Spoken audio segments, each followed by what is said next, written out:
トランプ大統領の指示に基づき、ベネズエラ沖の公海上で麻薬を積んでアメリカに向かっていた運搬船を攻撃したと明らかにし、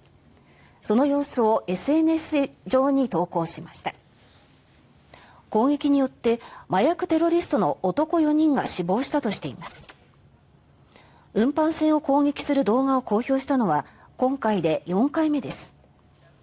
ヘグセス長官は、情報機関によって船の麻薬密輸への関与を確認したと説明し、アメリカへの密輸が続く限り攻撃を継続すると強調しました。